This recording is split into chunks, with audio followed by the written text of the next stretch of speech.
దేవుని బిడ్డలారా, 121వ కీర్తన 1వ వచనం 2వ వచనం. కొండల తట్టు నా కన్నులెత్తుచున్నాను, నాకు సహాయము ఎక్కడ నుండి వచ్చును? యెహోవా వలననే నాకు సహాయము కలుగును. ఆయన భూమి ఆకాశములను సృజించినవాడు. దేవుని బిడ్డలారా, దేవుడు భూమి ఆకాశములను సృజించినవాడు. ఆయన వలననే నాకు సహాయము కలుగుతుంది అని ఈ కీర్తన ఈ పాట రాసినటువంటి ఆయన అంటున్నాడు. దేవుని వలననే నాకు సహాయము కలుగుతుంది. నేను మీకు నా లైఫ్లో జరిగిన కొన్ని ఎగ్జాంపుల్స్ చెప్తాను. ఇప్పటికీ అవి జరుగుతూనే ఉంటాయి. అలాంటి ఎగ్జాంపుల్స్ ఎన్నో నా జీవితంలో అనుదినము నేను అనుభవిస్తూ ఉంటాను. దేవుని వలననే విశ్వాసికి సహాయం కలుగుతుంది. దానిని విశ్వాసి చెక్ చేసుకుంటా ఉండాలి, గమనిస్తూ ఉండాలి.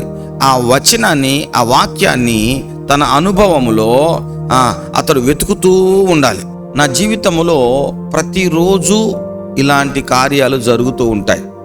అయితే నా జీవిత ప్రారంభములో, సేవా ప్రారంభములో ఇలాంటి కార్యాలు ప్రారంభములో జరిగినప్పుడు నేను చాలా ఎక్సైటింగ్గా, చాలా ఆనందంగా, లేకపోతే చాలా ఆశ్చర్యకరంగా నా జీవితంలో ఆ మొదటి దినాల్లో ఆ మొదటి కార్యాలను చూసినప్పుడు చాలా ఏమంటారంటే చెప్పలేను, ఆశ్చర్యకరంగా ఉంటుంది అన్నమాట. అవి నేను గుర్తుపెట్టుకొని వాటిని జ్ఞాపకం చేసుకుంటూ ఉంటాను. ఇప్పటికీ సేమ్ అలాంటి కార్యాలు జరుగుతూనే ఉంటాయి.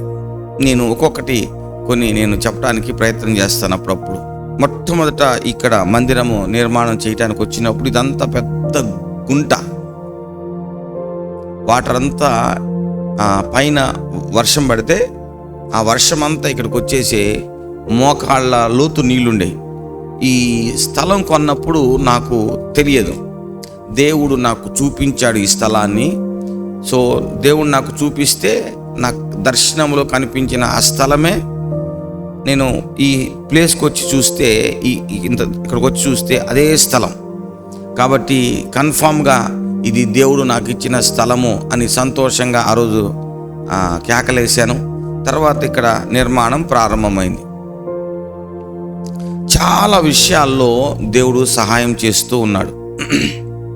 ఒకసారి నేను ఇక్కడ నుంచి బయటికి వెళ్ళటానికి అవకాశం లేదు. ఎందుకనంటే బాగా వర్షం వచ్చింది, మోకాళ్ళ లోతులు నీళ్ళు వచ్చాయి. సరే, ఆ నీళ్లు ఎలా వెళ్ళబెట్టాలంటే అది దేవుడు చూపించాడు. వాటిని, ఆ నీళ్ళని బయటికి వెళ్ళేటట్లు కాలువలు తవ్వాము, అవి వెళ్ళిపోయాయి. అయినా నీళ్ళున్నాయి, ఇంకా జానెత్తు నీళ్ళున్నాయి. ఆ నీళ్లు అలాగా, ఇది నల్లరేగడి నేల కాబట్టి నీళ్లు బాగా ఎలా ఉంటాయంటే నిలబడి ఉండటం వలన, నీళ్లు బాగా నిలబడి ఉండటం వలన ఈ నల్లరేగడి నేల బాగా నానిపోతుంది.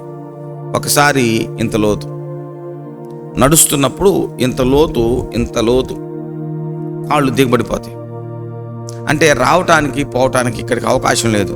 నడుస్తుంటే దిగబడిపోతాయి కాళ్ళు, నీళ్లు బెత్తెత్తుంటాయి. మరి ఎలా, ఏం చేయాలి ప్రభా అనుకుంటూ ప్రార్థన చేసుకుంటా ఉన్నా. ప్రభా, ఈ స్థలాన్ని ఇచ్చింది నువ్వు కదా, ఈ నిర్మాణం అంతా జరిగిస్తుంది నువ్వు కదా అని ప్రార్థన చేసుకుంటూ ఉన్నా. బైబిల్ ధ్యానం చేసుకుంటూ ఉన్నా. అంతకుముందు ఎప్పుడో చదువుకుంటా ఉన్నప్పుడు నాకు సమస్య ఎక్కడుంటే పరిష్కారం దాని ప్రక్కనే దేవుడు పెడతాడు అని నేను అంతకుముందు బైబిల్ చదువుతున్నప్పుడు నాకు ఆ వాక్యం బాగా గుర్తుంది. కానీ ప్రార్థన చేసుకొని పడుకుంటే నాకు దేవుడు ఒక విషయాన్ని చెప్తున్నాడు. ఏమని చెబుతున్నాడు అంటే, సమస్య ఎక్కడుందో పరిష్కారం పక్కనే ఉంటుంది చూడు అని. సరే దేవుడు మాట్లాడాడు, పడుకున్నాను. అలాగా దేవుని యొక్క స్వరము నా లోపలికి వచ్చింది. నేను వెళ్తానని బయటికి వెళ్ళి అక్కడ దాకా వెళ్ళి చూసరికి ఎక్కడ కూడా ఇక్కడ నుంచి రోడ్డు మీదకి వెళ్ళటానికి ఎక్కడ అవకాశం లేదు. అలా కళ్ళు తీసి చూస్తున్నా, ఏంటి ప్రభు పరిష్కారం ఏంటి అర్థం కావట్లేదు అని అలా ఇలా చూస్తాం. సరికి కొంచెం దూరంగా సెమీ క్రిస్మస్కి పెడతాం కదా కార్లని, అది ఆ ల్యాండ్ అంతట్లో బారుకి ఏమని అంటే కుప్పలు కుప్పలుగా సిమెంట్ బిళ్ళలు, 4 సిమెంట్ బిళ్ళలు కలిపి ఒక బ్లాక్ లాగా ఉన్నటువంటి సిమెంట్ బిళ్ళలాగా పడి ఉన్నాయి, కుప్పలు కుప్పలుగా. నాకు చూడగానే అదిగో అదే పరిష్కారం అనిపిస్తుంది లోపల. సరే నేను చెప్పి నేను దబాదబా అక్కడికి వెళ్ళేసరికి ఆ రాళ్ళు నేను లేపలేను. ఎందుకంటే ఒక సిమెంట్ బిళ్ళ కాదు, 4 సిమెంట్ బిళ్ళలో, 3 సిమెంట్ బిళ్ళలో, 5 సిమెంట్ బిళ్ళ కలిపి అన్ని జాయింట్ చేసింది. సో ఎక్కడో కట్టిన గోడని తీసి జేసీబీ తీసి ట్రక్కులు వేస్తే ఆ ట్రక్కులు తీసుకుని అడబడేసింది. అవి ఈ యొక్క మన మందిర స్థలాన్ని కొనటానికి ముందు నుంచి ఎక్కడే ఉన్నాయి. హల్లెలూయా. నేను దగ్గరికి వెళ్ళి చూసేసరికి బాగున్నాయి. ఇవి ఎందుకు ఇలాగ దేవుడు చూపించాడు నాకు అర్థం కాల. సరే దేవుడు చూపించాడు కదా మనం చేద్దామని అవి లేపుతుంటే వాళ్ళగా అట్లా ఏం చేయాలి ప్రభువా అనుకుంటుంటే అటు నుంచి కొంతమంది కుర్రోళ్ళు వస్తున్నారు, మెయిన్ రోడ్ నుంచి అటు. నేను చేయెత్తా, వాళ్ళల్లో మన పిల్లలు కొంతమంది ఉన్నారు, అందరూ వచ్చారు కుర్రోళ్ళు. కొంతమంది నాకు తెలియదు వాళ్ళు ఎవరో. ఈ రాళ్ళు అక్కడ తీసుకెళ్ళాలన్నా, ఎట్లా తీసుకెళ్తావు ఇక్కడి నుంచి అక్కడికి అని వాళ్ళు ఒకరికొకరు చూసుకుంటున్నప్పుడు ఇక్కడ దగ్గరలో మన మ్యాక్సిమం బండి ఉంది, ఆ బండి అక్కడ తీసుకెళ్ళి బండి మీద ఆ రాళ్ళు 2, 3 జాయిన్ చేసినటువంటి 4 అలా జాయిన్ చేసినటువంటి రాళ్ళని దాని మీద వేసి ఆ బండి అక్కడ దాకా తీసుకొచ్చి అక్కడ నుంచి మళ్ళీ తిరిగి మోసుకొచ్చి అలాగ బారుకి ఇక్కడ నుంచి అక్కడ దాకా బ్లాక్ అలాగ వేసుకుంటూ వెళ్ళాం. తెలియదు ఎందుకు వేసాము అలాగా, అంటే అక్కడ రోడ్డు పడుద్ది, దాని మీద జనం నడుస్తారని కూడా పూర్తి తెలియదు. పక్కన ఏమో ట్రై చేసి చూద్దామని వేస్తే చక్కని ట్రాక్ ఏర్పడింది. హల్లెలూయా. దాని మీద అటు నుంచి ఇటు నుంచి అటు ఇక ప్రజలు రావటం పోవటం ప్రారంభమైంది. దాని తర్వాత ఇక్కడ మందిరంలో అప్పుడు ఫస్ట్ స్లాబ్ అయిపోయి రెండో స్లాబ్ కూడా అయిపోయింది అనమాట. ఇంకా ఆరాధన ఇక్కడికి ఇంకా స్టార్ట్ అవ్వాల, ఎందుకంటే రోడ్ లేదు కదా ప్రభు అని బాధపడుతున్నా. వర్షం వచ్చింది, అంతా చిత్ర నేల, బురద నేల, నడవటానికి లేదు. నేను నడవటమే కష్టంగా ఉంది. ఇంకా మామూలుగా ఎట్లా నడుస్తారు అంటే నేను నడవటం కష్టం అంటే ఇది నా బాధ్యత కదా, తప్పదు నేను రావాలి. మిగిలిన ఎందుకు వస్తారు? చర్చి వాళ్ళు ఎలా వస్తారు? హోమ్ పిల్లలే రావట్లేదు ఇక్కడికి. కానీ దేవుడు చేసిన గొప్ప కార్యం ఏంటంటే ఇక్కడ నుంచి అక్కడికి ఒక ట్రాక్ పడిపోయింది. చిన్న పిల్లలు కూడా చక్కగా ఆ ట్రాక్ మీద నడుచుకుంటూ చర్చికి వస్తున్నారు, చర్చి నుంచి వెళ్తున్నారు. మీరు నమ్మండి, గుర్తు చేసుకొని చెప్తున్నాను అనమాట. అక్టోబర్ 2వ తారీఖు ఈరోజే ఆ ట్రాక్ వేసినటువంటి ఒక 5-6 రోజుల తర్వాత నడవడానికి అనుకూలంగా ఉంది అని సంతోషపడిన తర్వాత ఇక్కడికి మరి చుట్టుకుంటలో ఉన్నటువంటి మన ప్లేసులో ఆరాధన జరుగుతున్నట్టు అక్కడ నుంచి ఇక్కడికి ఆరాధన మార్చాం. అది మొదటి ఆదివారం అన్నమాట. 2016 తారీఖు అక్టోబర్ 2వ తారీఖు అంటే ఈరోజు ఈ పైన మరలా ఆరాధన ఈ స్థలంలో ప్రారంభించాం. గట్టిగా చప్పట్లు కొట్టి దేవునికి స్తోత్రం చేద్దాం. హల్లెలూయా. కారణం ఏమిటి అంటే యెహోవా వలననే నాకు సహాయము కలుగును అంటే ఎందుకు చెబుతున్నాను అంటే ఆ రాళ్ళు ఎప్పుడో ఉన్నాయి, ఆయన ఎప్పుడో వాటిని రెడీ చేసి పెట్టాడు. వాటిని మనం చూడాలి. మనము దేవునితో గడుపుతున్నప్పుడు పరిష్కారాన్ని దేవుడు చూపిస్తాడు. హల్లెలూయా. అదే ఒక నాన్ క్రిస్టియన్ తోటి ఇది షేర్ చేసుకున్నప్పుడు వాడేమంటాడు తెలుసా? అబ్బా అడుగుంటమే రాంగు, మళ్ళీ దేవుడు చెప్పాడని కొన్నాడు. వాడు చేసిన తప్పుని కప్పిపుచ్చుకోవటానికి, అర్థమవుతుందా, దేవుడు మీద వేస్తాడు. మీరు ఒకసారి థింక్ చేయండి. పైగా ఈ ఎదవకంట దేవుడు మాట్లాడేసరికి అక్కడెక్కడో ఉన్నాయంట, ఇది కొనటానికి మునిపే ఉన్నాయంట, అవి అంట తీసడానికి ఎవరు లేరంట, అప్పుడే వచ్చారంట అని చెప్పి ఏంది ఇదంతా కట్టుకథ కాకపోతే ఎస్ వాళ్ళకి ఇది కట్టుకథ.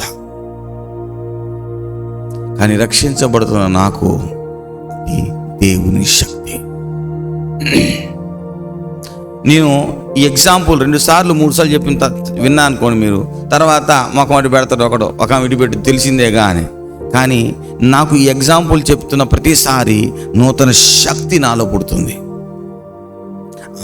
దేవుడు ఎలా పనిచేస్తాడు ఆ ఎక్స్పీరియన్స్ని నేను మాటి మాటికి అనుభవాన్ని మాటికి జ్ఞాపకం చేసుకోవటం వలన ఇప్పటికీ ఈ రోజుకి అనేకమైనటువంటి దేవుని సహాయాలు నేను అందుకుంటూ పొందుకుంటూ నేను జీవితంలో ముందుకు సాగుతూ ఉన్నాను అన్నమాట.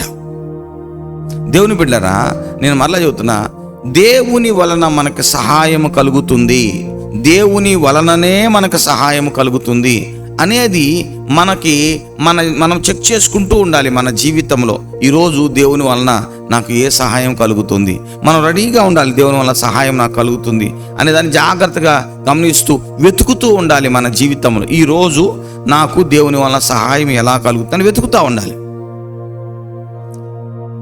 ఆయన తప్పకుండా మనకి తెలియజేస్తాడు, అది మనకు అర్థమవుతుంది, అది దేవుని వలన సహాయం అని.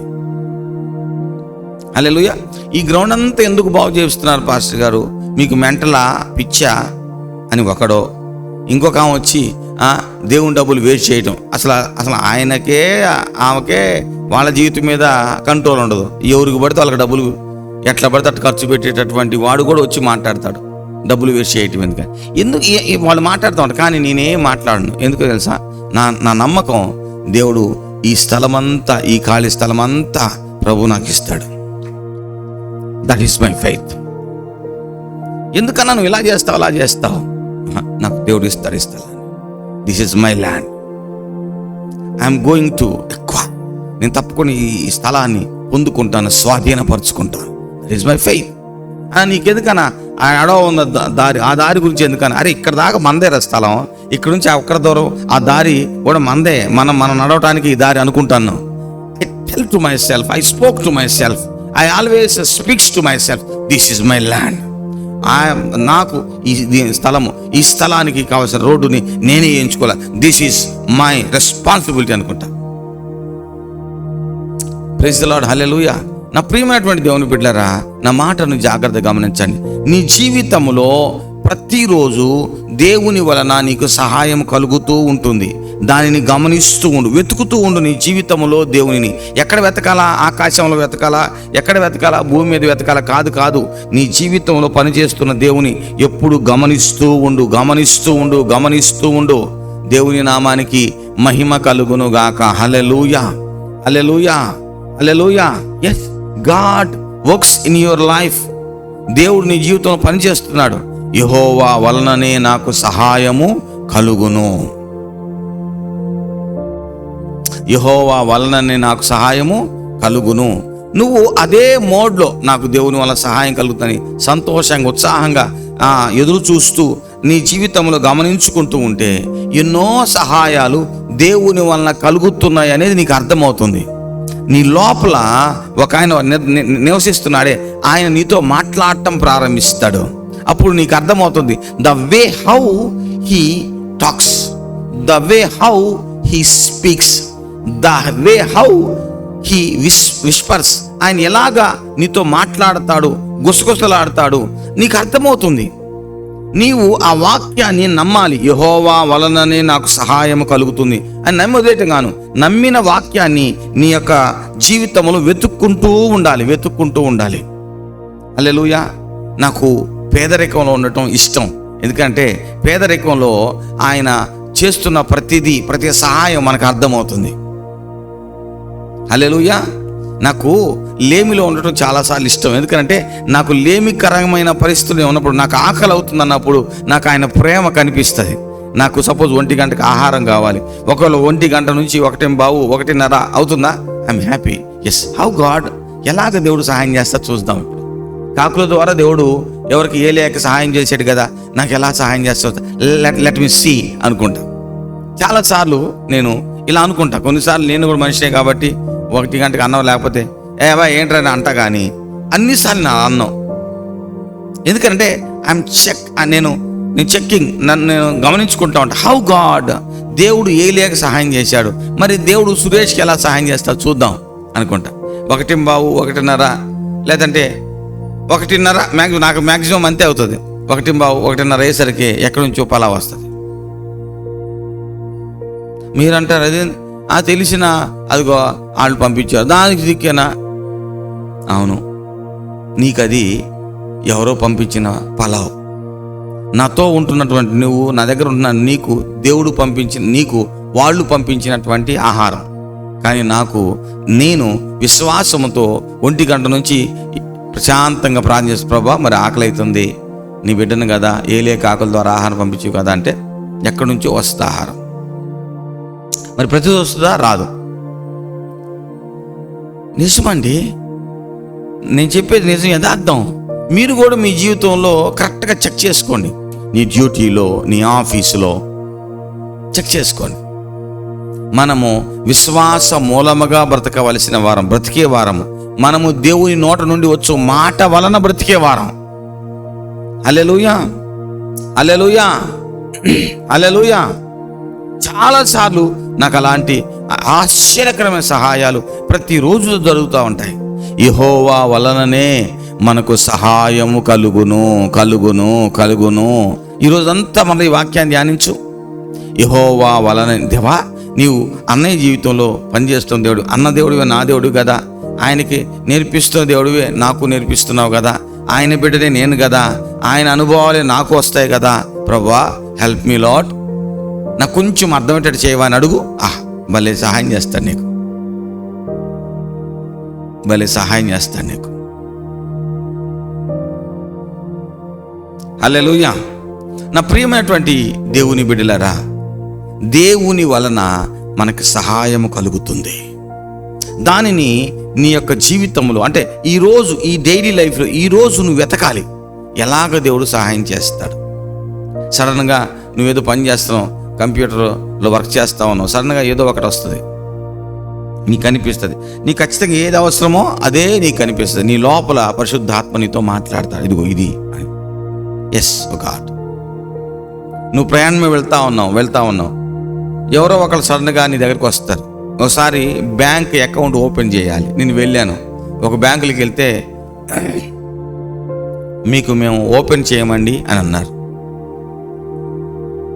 నేను వెళ్ళి మాట్లాడాను, వాళ్ళు ఓపెన్ చేయమని. ఇంకొక బ్యాంక్ దగ్గరికి, ఇక్కడ కాదండి అక్కడ వెళ్ళాడంటే ఇంకొక బ్యాంక్ దగ్గరికి వెళ్ళాలి, అక్కడ కూడా వాళ్ళు అకౌంట్ ఓపెన్ చేయడం కుదరదండి అన్నారు. సరిగ్గా లేవండి అన్న. సరే నేను బయటకు వచ్చాను. బయటకు వస్తే ఎదురుగా ఒక ఆయన నా దగ్గరికి వచ్చాడు. ఏంటి సార్ అన్నాడు. అంటే ఏం లేదండి, అకౌంట్ ఓపెన్ చేయాలి. సార్ ఎందుకు సార్? ఇదిగో ఇక్కడ ఓపెన్ చేసుకుని హెచ్డిఎఫ్సి బ్యాంక్ ఓపెన్ చేసుకోండి సార్ ఇడా అన్నాడు. అది ఎట్లా కుదురుతుంది అయ్యా, ఈ బ్యాంకు వాళ్ళకు కుదరదన్నారు కదా అంటే, లేదు పోండి మీరు అయిపోద్ది అన్నాడు. ఆయన తెలిసినట్టు, అసలు ఆయన ఎవరు నాకు తెలియదు. నేను లోపలికి వెళ్ళి అకౌంట్ ఓపెన్ చేద్దాం వెళ్తే అక్కడ కూర్చున్నటువంటి మేనేజర్ వచ్చి నాతో మాట్లాడుతున్నాడు. నేనే చిన్న మనిషి, మనకేం తెలియదే. ఏం సార్ అన్నాడు. ఆయన ఇట్లా సంగతి సార్ అంటే, ఆయన లేచి వచ్చి కూర్చొని నన్ను తీసుకెళ్ళి ఆయన రూమ్లో కూర్చోబెట్టి మాట్లాడి అంతా చేసి, ఆయన ఇక్కడికి వచ్చి చూసి వెళ్ళి, ఏంట్రా బాబు ఇట్లా చేస్తాడని నేను నాకు అర్థం కాలే. ప్రైజ్ ది లార్డ్, హల్లెలూయా. తర్వాత వెళ్ళి ఇలాగే చేస్తారా అంటే, లేదండి అసలు ఆయన ఎప్పుడు రాడు, లేవడండి, బయటికి రాడండి, మరి ఎందుకో మీరంటే స్పెషల్గా ఎందుకు వచ్చారో మాకు తెలియదని అంటున్నారు. మీకేమనిపిస్తుంది? అకౌంట్ ఓపెన్ చేయడం కూడా పెద్ద విషయమేనా? సపోజ్ ఒకవేళ రెగ్యులర్గా బ్యాంక్కి వెళ్ళేదాన్ని అనుకో, నీకే అనిపిస్తుంది అబ్బా అకౌంట్ ఓపెన్ చేయడం కూడా, చెవులో పూలు పెడతాడు ఆయన. ఎస్, నిజమే, నీకు చెవులో పూలు పెట్టినట్టే. ఎందుకంటే నీవు దేవుని స్వరం వినేదానివి, నీకు అనుభవం లేదు. కానీ ఇది నాకు చెవులో పువ్వు కాదు, నా విశ్వాసం, నా దేవుని చర్య, నా దేవుని సహాయం, నా దేవుని సహకారం, నా దేవుని వలన కలిగినటువంటి తోడు. ప్రైజ్ ద లార్డ్, హల్లెలూయా, హల్లెలూయా. ప్రియమైన దేవుని బిడ్డరా, ప్రతి విషయంలో దేవుడు నీతో ఉండటం, నీకు సహాయం చేయటం నీకు అర్థమవుతూ ఉంటుంది. వాటన్నిటిని గుర్తుపెట్టుకోవాలా, వాటన్నిటిని రాసుకొని వాటిని ఎత్తి మరలా తిరిగి దేవునికి స్తోత్రం చెబుతూ ఉండాలి. అప్పుడు స్పష్టంగా పరిశుద్ధాత్మ ఎలాగా నీతో మాట్లాడతాడో నీకు అర్థమవుతుంది. మనలో చాలామందికి విశ్వాసం మూలంగా బ్రతకటం అంటే ఏంటో తెలియదు. మనలో చాలామందికి దేవుని యొక్క స్వరం వినటం అంటే ఏంటో తెలియదు. నేను చెప్పేటప్పుడు చాలామంది ఇది పిచ్చి ఏదో చెబుతూ ఉంటాడు పాస్టర్ గారు అనుకుంటారు. కానీ నేను తెలియనటువంటి వాళ్ళు యొక్క మాటలు చెబుతున్నప్పుడు ఆశ్చర్యంతో వాళ్ళు గంతులేస్తారు. నేను కూడా ఆశ్చర్యంతో ఎప్పుడు శక్తిని పొందుతుంటా ఆ అనుభవాలు చెబుతున్నప్పుడు. మరి మీరు సర్వోన్నతమైన దేవుని యొక్క సేవకునితో బ్రతుకుతున్నారు. Are you observing how God, దేవుడు ఎలాగా మీ సేవకుని జీవితంలో పనిచేస్తున్నాడో మీరు గమనిస్తున్నారా? నా ప్రియమైన దేవుని బిడ్డలారా, ఎందుకు ఈ మాటలు నేను మీతో పంచుకుంటున్నానంటే, దేవుడు మన జీవితంలో పనిచేస్తున్నాడు. ప్రతిసారి ఆయన పనిచేస్తుంటాడు. అందువలన మనుషులు మనకు సహాయం చేస్తారు, దాని మీద ఎక్కువ నేను దృష్టి పెట్టను. మీకు ఒక మాట చెప్తాను, జాగ్రత్తగా వినండి. ఇప్పుడు ఈ నిర్మాణం మనం మందిరాన్ని కడుతున్నప్పుడు ప్రతివాడు ఏం చేస్తాడు తెలుసా? రంగులు వేసేటటువంటి ఒక ఆయన తీసుకొచ్చి ఆ మందిరానికి మేమే రంగులు వేసింది అంటాడు. బొచ్చెలు మోసేవాడిని పలకరిస్తే ఆ మందిరం కట్టింది మేమే అంటాడు. మీరు గమనిస్తున్నారా? బండలు మోసినటువంటి వాటితో మాట్లాడితే ఆ మందిరం కట్టింది మేమేగా అంటాడు. కరెంటు పని చేసినటువంటి వాళ్ళతో ఆ మందిరం కట్టింది మేమే అంటారు. మీరు గమనించండి, ఏ వ్యక్తి అయినా ఈ మందిరం పని చేసినటువంటి ప్రతి ఒక్క వ్యక్తి మేమే కట్టామంటాడు. కొంతమంది అంటారు, పాస్టర్ గారు భలే కడుతున్నావే అని నన్ను అంటారు. నేనేం కట్టానా? లేదండి నేను కట్టలేదండి అన్నాక నవ్వుతారు. ఊరుకోండి సార్, భలే వాళ్ళే, మీరే కదా కట్టింది అంటారు. అంటే వాళ్ళందరికీ ఏం కనిపిస్తుంది అంటే, దీంట్లో ఈ మందిర నిర్మాణంలో పని చేసిన ప్రతి ఒక్కడు వాడి పనే వాడికి కనిపిస్తూ ఉంటుంది. అందులో కొన్నిసార్లు నేను భలే బాధపడతా ఉంటాను, ప్రభువా ఇదంతా కట్టింది నువ్వే, నాకు తెలుసు, ఇటుకలో నీ యొక్క కార్యం ఉందని తెలుసు, అది చూసే కళ్ళు నాకు దయచేయి ప్రభువా అనుకుంటాను. నేను ఎప్పుడైనా సాక్ష్యం చెప్పేటప్పుడు మనోళ్ళు సాక్ష్యం చెప్పాలనుకోండి, ఇసుక పలానోళ్ళు తెచ్చారు, ఇదిగో కంకర పలానోళ్ళు తెచ్చారు, ఇదిగో పలానోళ్ళు మోసారు, పలానోళ్ళు చెమటగార్చారని వరుస పెట్టి అందరికీ చెబుతారు.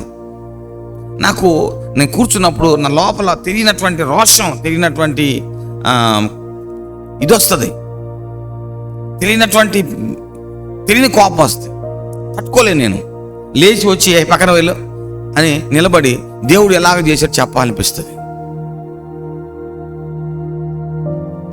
ఎలాగ చేశాడు చెప్పాలనిపిస్తుంది. ఎందుకని? నాకు ఒకటి బాగా తెలుసు, ఇదంతట్లో దేవుని వలన సహాయమే నాకు కనిపించింది.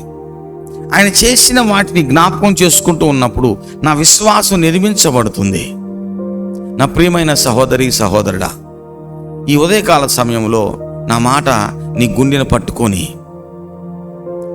దేవుడు ఎలాగ నీకు సహాయం చేస్తున్నాడో జాగ్రత్తగా ఈరోజు అంతా గమనించు. అసలు ఈరోజు నీకు సహాయం చేయబోతున్నాడు. ఇప్పుడు మీకు ఈఎంఐలు కట్టాలి కదా, ఆ టైం కల్లా అనగానే లేవు, నేను ఎట్లా ఈరోజు ఈఎంఐ కట్టాలి కదా, డోంట్ వర్రీ, ఈరోజు దసరా, ఈరోజు బ్యాంకులకి సెలవా, ఈరోజు ఏ బ్యాంక్ కూడా తీసుకోదు. సో రేపొద్దున్నే బ్యాంకులు 9 గంటలకు తీసుకునే లోపల నీ అకౌంట్లో డబ్బులు పడతాయి. దట్ ఈస్ గాడ్స్ వర్క్ అని నేను చూస్తా. నువ్వేం చేస్తావు? ఇది కూడా దేవుడు పనేనా అంటావు. అది నీకు నాకు తేడా. దేవుడు ఎక్కడో పని చేయట్లా, నాలోనే పని చేస్తున్నాడు, నా దగ్గరే పని చేస్తున్నాడు. నేను ఆయన చూడగలిగితే చాలు, ఆయన సంతోషిస్తాడు. ప్రతివాడు ఈ మందిరం గురించి నేను కట్టాను, లేకపోతే నేను ప్రార్థన చేశాను, నేను పని చేశాను మాట్లాడే వాళ్ళు అందరూ ఉంటారు. ఎందుకంటే మనిషి యొక్క తత్వం, ఎంత పెద్ద పనైనా తాను ఏం చేశాడో దాన్ని చూడటమే ప్రతి మనిషికి అలవాటు. కానీ నా అలవాటు అది కాదు. నాకు ప్రభువు నేర్పించిన అలవాటు ఏంటంటే, ఇంత పెద్ద పనిలో దేవుని పని ఎంత పెద్దగా ఉంది, ఎన్ని విషయాల్లో దేవుడు సహాయం చేశాడు అని చూడటం నాకు అలవాటు. అందుకే నాకు నమ్మకం ఉంది, ఈ స్థలాలన్నీ నేను యేసయ్య కొరకు కొంటా. ఎందుకంటే నేను ప్రతిరోజు చూస్తున్నానుగా దేవుని యొక్క సహాయాలు. నాకు తెలుసు నా ప్రభువు సహాయం చేస్తాడు. ఈ స్థలం తీసుకునేటప్పుడు ఫస్ట్ మనం కట్టింది 20 లక్షలు కూడా కట్టలా. ఫస్ట్ 5 లక్షలు అట్లా కట్టుకుంటే 20 లక్షల వరకే మనం సమకూర్చాం. అప్పుడు ఈ స్థలం ఉన్నటువంటి ఆయన వచ్చేసి రిజిస్ట్రేషన్ చేసేసాడు. తర్వాత 30 లక్షలు కట్టాం. మాకు సంబంధం లేదంటే ఏం లేదు. ఆయన రిజిస్ట్రేషన్ చేసి అధికారి అడిగాడు, అయ్యా డబ్బులు ముట్టినియా? ఆయన అడిగాడు. ఆయన ముట్టిని అండి అన్నాడు. అబ్బా అయ్యా ఏం డబ్బులు ఇచ్చాడు మొత్తం? ఆయన ఏమన్నాడు? ఇచ్చాడండి అన్నాడు. సంతకం పెట్టి అయిపోయింది. ఇంకా మనం డబ్బులన్నీ కట్టాం తర్వాత. దేవునికి స్తోత్రం, హల్లెలూయా. ఇక్కడ పాయింట్ ఏంటో తెలుసా దేవుని బిడ్డలారా? ఇక్కడ పాయింట్ ఏంటో తెలుసా? ఆమేన్. హల్లెలూయా, హల్లెలూయా. దేవుని వలన రిజిస్ట్రేషన్ అయింది. ఇది నా విశ్వాసం. నీకు అది ఏదో బయలెక్కల దొరికిందిలేవా? నీకు నాకున్న తేడా, నీతిమంతుడు విశ్వాస మూలముగా జీవిస్తా. No worry. సో మనం టెన్షన్ పడాల్సిన అవసరం లేదు. దేవుడు మనకు తోడుగున్నాడు. ఆయన ప్రతి విషయంలో ఆయన తన హస్తపు నీడలో మనల్ని భద్రపరిచాడు. ఆయన మనకు సహాయం చేస్తూనే ఉన్నాడు. కనుక నేను ఈ నెలంతా ఈ వాక్యం ధ్యానిస్తూ ఉండి ఎంత బాగుంది అనుకుంటాను. కానీ ఈరోజు మాత్రం గుర్తుపెట్టుకోండి, యెహోవా వలననే నీ యొక్క వివాహ విషయంలోను, నీ యొక్క నిర్మాణ విషయంలోను, ప్రతి విషయంలో యెహోవా వలననే నీకు సహాయం కలుగుతుంది. నీ యొక్క జాబులోను, నీ యొక్క వృత్తిలోను యెహోవా వలననే నీకు సహాయం కలుగుతుంది. దేవుడు నీ ప్రతి విషయంలో సహాయం చేయటంలో ఆనందిస్తున్నాడు. ఆయన ఆనందాన్ని కూడా మనం గమనించలేని స్థితిలో ఉన్నాం. లేదు, ఆయన మనకు సహాయం చేస్తాడు. నేను ఈ తెల్లవారుజామున పడుకుంటే నాకు ఆ పాట వినిపిస్తుంది. ప్రతి చరణము వెంట పల్లవి ఉన్నట్లు ప్రతి క్షణమున నీవు పలుకరించావు. 5 గంటల ముందు నాకు ఆ పాట వినిపిస్తుంది. ఓహో, ఆయన ఈ పని తర్వాత ఈ పని, ఈ పని తర్వాత ఈ పని, ఆయన అలాగా చేసుకుంటూ వచ్చాడు కదా. ఆయన చేస్తాడు. ఆమేన్. ఆయన చేస్తాడు. హల్లెలూయా. నమ్ముదాం. దేవుడికి మహిమ కలుగునుగా. ఆమేన్. ప్రతి చరణము వెంట పల్లవి ఉన్నట్లే ప్రతి క్షణమున నీవు పలుకరించావు.